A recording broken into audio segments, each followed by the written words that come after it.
கண்ணாலம் கட்டு முன்னே கெட்டி மேளம் கொட்டு முன்னே கைவிரலும் பட்டா என்ன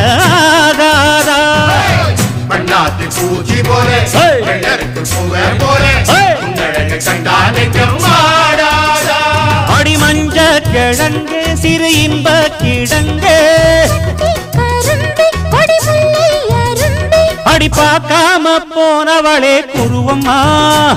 ஒரு பெண்ணென வந்தது பொண்ணுல பண்ணிய உருவமா